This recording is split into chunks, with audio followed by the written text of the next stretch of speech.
Now, I want to ask you whether you agree with some of what Tony Blair, the former Prime Minister, was saying to me on this programme an hour ago. I know there's an awful lot you disagree with him about, but let's start perhaps with this. When it comes to the negotiations with the European Union, that the UK should keep its options open and no hurry, presumably, then to trigger Article 50 of the Lisbon Treaty.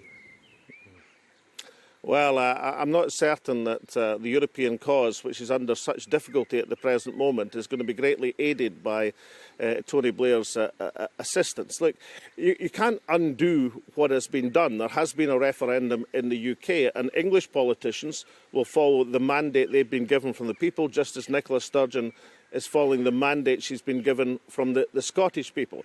You could conjecture that the only way you could get into a different situation if there was another general election, and in that general election a party or parties were elected with a different mandate from the people, then you'd be in different circumstances. But I'm not certain that Tony Blair's hints and suggestions you might undo a referendum that's just taken place is going to be an enormous asset to the European cause at the present moment. Just on that, Mr Salmond, so if we got a majority of parties within a parliament after a general election that were unequivocally wanting to remain members of the European Union, the SNP presumably amongst them, you're saying you might band together to overturn the referendum result? Well, can I just point out, in that timescale that you're putting forward, unless there was a snap general election, which seems to be getting less likely given the mood music within the Conservative Party. Indeed, that's the one thing they're united on, not to have a general election. Then I think there'll be other constitutional developments which will overtake these events in Scotland. Let me ask you about potential criminal developments. And, we mentioned Tony Blair there, the Chilcot inquiry finally reporting on Wednesday after 6 years and some. You've said in the past that you believe there may be grounds to investigate Mr Blair's role, in particular the deal he did or didn't do with George W. Bush to join in the invasion of Iraq.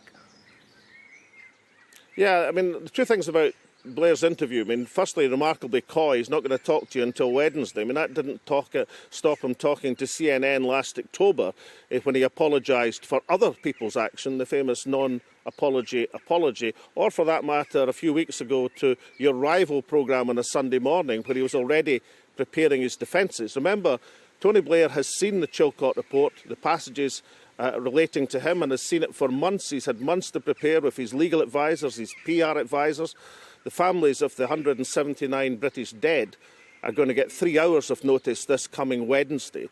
And that disparity of preparation and information is one of the many disgraces in the political system that we have. The other thing about Tony Blair's interview was he seemed puzzled as to why Jeremy Corbyn thinks he's a war criminal, why people don't like him. The reason is 179 British war dead, 150,000 immediate dead from the Iraq conflict, the Middle East in flames, the world faced with an existential crisis on terrorism. These are just some of the reasons, perhaps, he should understand why people don't hold him in the highest regard. And Mr Salmond, have you had conversations with Jeremy Corbyn about that very issue, about practically trying to get Tony Blair to answer some of those charges you're making?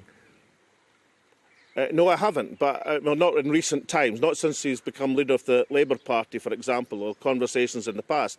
But I've had very recent conversations with a number of Labour members of Parliament, and we are waiting to see Chilcot producing the evidence, which we believe is there, which will allow action to be taken. Now, that action is going to be difficult, because the most obvious crime of which Tony Blair could be charged is a war of aggression, and the International Criminal Court doesn't as yet have jurisdiction over that. Ironically, that won't happen until next January.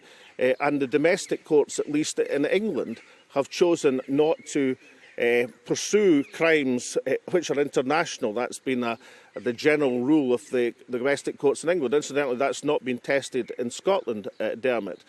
And then the third option, of which many MPs are interested in, subject to the findings of the Chilcot report, and that's which parliamentary methods could be used to hold someone, if the evidence is there, to proper account.